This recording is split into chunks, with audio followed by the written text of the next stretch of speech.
Nací en la colorida y vibrante Ciudad de México, bautizado con el nombre de Francisco Ruiz. Desde que tengo memoria, siempre he querido ser militar. Mis primeros recuerdos están llenos de soldados de juguete y dibujos de hombres con uniformes militares. Mis pequeñas manos intentando capturar la fortaleza y la valentía que veía en ellos.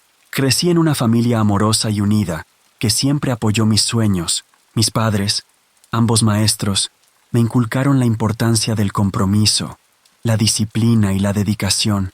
Mi madre a menudo me encontraba despierto hasta tarde, dibujando planes de batallas y tácticas militares con mis crayones. Mi infancia fue marcada por un evento que cada año esperaba con impaciencia: el desfile del Día de la Independencia. La anticipación de ver a los militares marchar por las calles de la Ciudad de México con sus impecables uniformes, la disciplina y el orgullo que desprendían, me daba mucha emoción. Cada desfile me hacía saber que mi deseo de unirme a ellos algún día era completamente real. Al crecer, mi interés por la milicia no disminuyó, al contrario, se fortaleció. Estudié con diligencia, sabiendo que para ingresar a la academia militar necesitaba excelentes calificaciones y un estado físico óptimo. En mis años de adolescencia, equilibré mis estudios académicos con entrenamientos rigurosos, y mi esfuerzo valió la pena cuando fui aceptado. Actualmente tengo 73 años. Hace muchos años, en mi juventud, después de todo el esfuerzo, dedicación y emoción que le había puesto a mi más grande sueño, por fin estaba en el ejército militar. Sirviendo a mi país, había cumplido uno de mis sueños, y mis padres estaban sumamente orgullosos y tenían mi nombre en alto. Fueron buenos tiempos. La vida era diferente, aunque era demandante ser soldado. Al principio me costó subir de rango, pero gracias a mi esfuerzo y las múltiples misiones que iba cumpliendo, logré ir subiendo poco a poco. Había hecho grandes amigos, tanto soldados como superiores, que aunque eran muy estrictos, siempre estaban para ayudarnos a los de menor rango a crecer, a ser disciplinados y a cumplir con nuestro deber con orgullo. Por fin era yo quien estaba en uno de esos desfiles que veía con tanto gusto de niño. Ahora veía a los pequeños emocionarse cuando me veían pasar, y esa era una gran recompensa por todos los sacrificios que había hecho para llegar a donde estaba. Pese a que me habían enseñado a ser fuerte, valiente y tener coraje al ser tan joven, esto era complicado, y más cuando se trataba de vidas humanas. Pero siempre traté de mostrarme fuerte, aunque en una ocasión sí me fue muy difícil. Sucedieron muchas cosas en aquellos años, pero recuerdo principalmente muchas cosas extrañas. Tengo mucho por contar, pero por el momento narraré una de las que más impactado me dejó algo que sucedió. Comenzaré contando que era el año de 1970 y me encontraba sirviendo como soldado raso en las filas del ejército mexicano. Explicó que es un soldado raso para que me entiendan mejor. Bueno, es el rango más bajo en el ejército, y generalmente se refiere a aquellos que acaban de unirse a las Fuerzas Armadas o que no han ascendido en el escalafón militar. Era muy joven, aún así que no tenía mucho de mi incorporación al ejército, y como parte de una de mis primeras labores, a mí y a mi pelotón nos habían encomendado la misión de reforestar las laderas escarpadas del Monte Bravo, en la Sierra de Arteaga, en el estado de Coahuila. El cometido parecía sencillo. No era más que plantar varios árboles, específicamente pinos. Parecía una misión más y ya, pero no fue así. El sol de aquella mañana aún se encontraba muy arriba. El fresco amanecer comenzaba a rendirse ante los primeros destellos. Nos encontrábamos en la tarea de repartir los pequeños pinos que habíamos traído para repoblar la zona. Unas horas después de plantar los pinos, algo cansados, cada uno de nosotros llevaba una caja de plástico vacía, donde antes habían estado los pequeños árboles. Las cajas ya en ese momento no servían más que para protegernos del frío y la humedad del suelo. El aire se llenaba con el olor fresco y ligeramente amargo de los pinos jóvenes, y el murmullo de mis compañeros se mezclaba con el sonido del viento entre las ramas. Un rato después, sin previo aviso, a eso de las 11:00 de la mañana, el cielo se oscureció ligeramente y una fina llovizna comenzó a caer sobre nosotros. En ese lugar, en la Sierra de Arteaga, la lluvia nunca es solo agua. Cada gota parecía como un pequeño fragmento de hielo que se estrellaba contra nuestra piel. Era normal para el clima de esa región. Poco después la lluvia se intensificó, el sol se escondió y el cielo se tornó de un tono grisáceo casi negro. Buscando refugio, comenzamos a dispersarnos, buscando la protección de los altos pinos que poblaban el terreno. Los árboles en esa zona son altos y robustos. Sus ramas se extienden en un laberinto que es perfecto para los pájaros, ardillas y otros animales. Nos quedamos bajo ellos, esperando a que la fuerte lluvia pasara. Recuerdo haber mirado hacia arriba, viendo cómo las agujas de los pinos se movían con el viento. Aparte de eso tenía mucho frío, porque aunque estábamos bajo los árboles, nos estábamos mojando.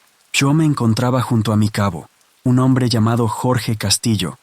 Era humilde y disciplinado, originario de un pequeño pueblo de Oaxaca.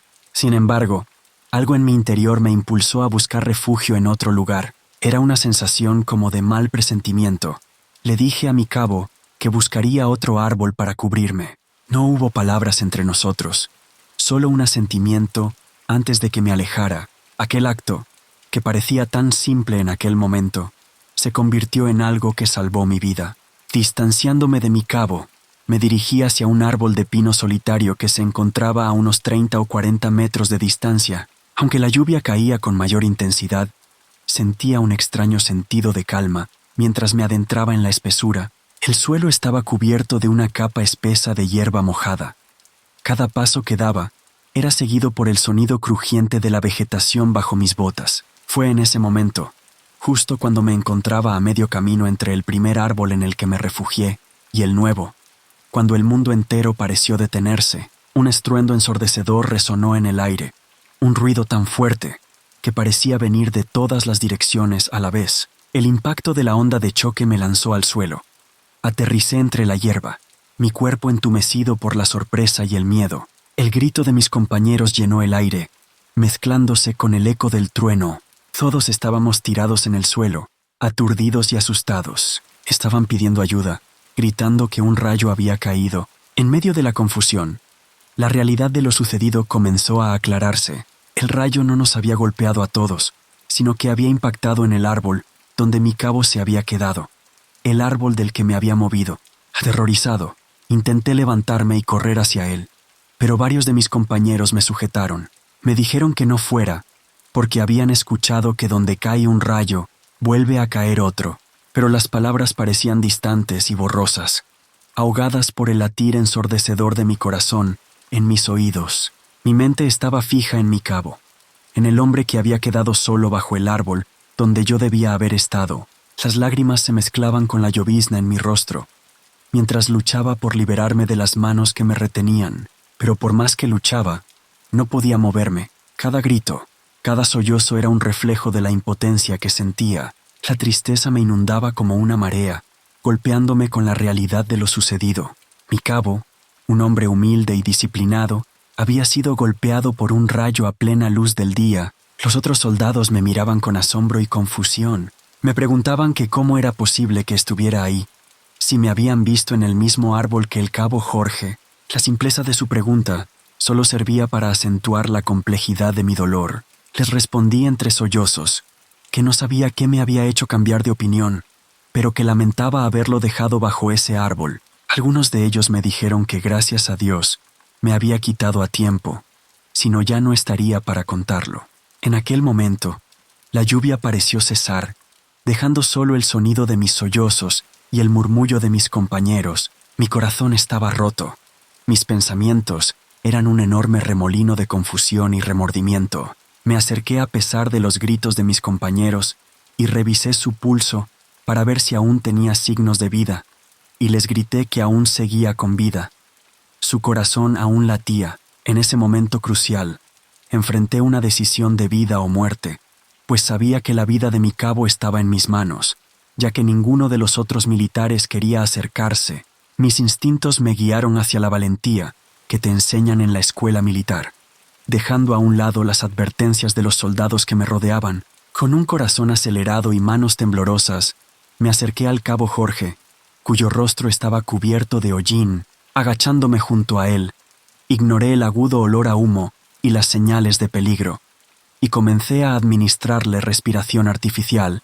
Mis conocimientos en primeros auxilios y la experiencia que había tenido en misiones anteriores me ayudaron. Inspiré profundamente y coloqué mis labios sobre los suyos, tratando de darle vida a sus pulmones. Era consciente del riesgo, consciente de que el humo venenoso podría infiltrarse en mi organismo. Pero no me importó, ni por un momento. De verdad, de todo corazón quería salvarle la vida, pero cuando me di cuenta, ya no había signos vitales, ya no latía su corazón, y en ese momento mis lágrimas cayeron. Había hecho una gran amistad con el cabo Jorge. Era una persona que definitivamente no merecía esa muerte. Había sido un buen hombre, y había servido al país siempre con la frente en alto. Mis compañeros y yo nos quitamos la gorra de servicio y pusimos la mano en el pecho para mostrar respeto. En mi mente tenía 1000 pensamientos, y todo estaba borroso. Aún no podía creer lo que había sucedido. Mi superior había muerto ante mis ojos. Mi buen cabo y amigo yacía bajo el árbol. Pude haber muerto también, si no me hubiera quitado de ese árbol y no me hubiera refugiado en otro. La muerte había estado tan cerca de mí que podía olerla. Las cosas pasan por algo, y quizá aún no era mi hora. Quizá debía vivir más experiencias en el servicio militar, subir de puesto, poner el nombre de mi país en alto. Pero la idea de que mi superior ya no estaba me dolía hasta el alma, y pensé en que debí decirle que se moviera también. Debí seguir más mi mal presentimiento. Me salvé a mí mismo, pero no a él. Uno de mis compañeros me sacó de mis pensamientos tocando mi hombro. Al voltear a verlo, vi en su rostro una expresión de horror que jamás había visto en nadie, y de pronto una sensación de miedo hizo temblar mis manos. Mi compañero señaló con su dedo el árbol, justo en donde estaba la punta, el árbol que había sido golpeado por el rayo. Estaba humeando. Una columna de humo oscuro ascendía hacia el cielo nublado por la lluvia. Los retorcidos restos del pino, antes majestuoso, eran ahora una grotesca sombra de lo que habían sido. Su estructura estaba carbonizada y destrozada por la fuerza de la naturaleza. Yo no vi nada extraño, y mi mirada bajó hacia la figura de mi superior, que yacía inmóvil bajo el árbol. Su uniforme verde olivo estaba rasgado y chamuscado, la tela deshilachada y quemada en varios lugares. Las botas, que siempre llevaba cuidadosamente atadas, estaban desatadas. Las agujetas negras y retorcidas estaban colgando, pero cuando mis pensamientos volvían a invadir mi mente, mi compañero volvió a tocar mi hombro, señalando de nuevo hacia arriba, y en ese momento me di cuenta de algo espantoso. Sobre el árbol quemado estaba una silueta femenina. Estaba agarrada de la punta. No entendía qué hacía una mujer ahí. No tenía sentido después de lo que había sucedido.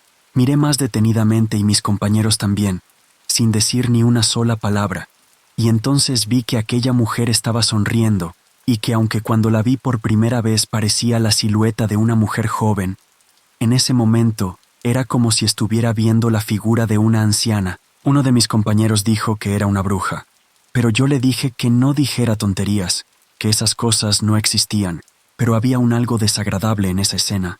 Además comenzó a oler como a azufre, y no entendía por qué. Poco a poco, el rostro de aquella mujer se volvió más visible, y sus ojos eran completamente negros. Su piel arrugada llena de lunares daba un aspecto descuidado, y su boca mostraba unos dientes que parecían de animal. Aunque pensé que quizá como estaba lejos, y no veía muy bien, estaba alucinando. Pero otro de mis compañeros dijo que sí era una bruja, y en ese momento comencé a creer. La bruja espantosa y desfigurada comenzó a descender del árbol, como si estuviera flotando. Su cuerpo se movía de manera grotesca, y nos dimos cuenta de que estaba completamente desnuda, y sus pies tenían uñas que parecían garras. Estábamos paralizados por el miedo. Solo pudimos observar mientras la bruja se acercaba al cuerpo inerte de mi superior, sin antes mirarnos con sus ojos muertos. Sus dedos largos y huesudos acariciaron su mejilla antes de lamerla con una lengua larga y delgada. La bruja parecía saborear la carne del fallecido, y con un movimiento rápido y brutal, arrancó un pedazo de carne de su rostro y comenzó a masticarlo con deleite. El miedo nos mantenía en un estado de shock. Aquella criatura, tan horrible y sobrenatural, había aparecido en plena luz del día, algo que hizo que uno de mis compañeros se orinara del miedo, y nadie lo juzgó después, pues la escena ante nuestros ojos era insoportable. pero ninguno tenía el valor para enfrentar a la bruja o huir. Cada segundo que pasaba solo servía para intensificar el terror que sentíamos.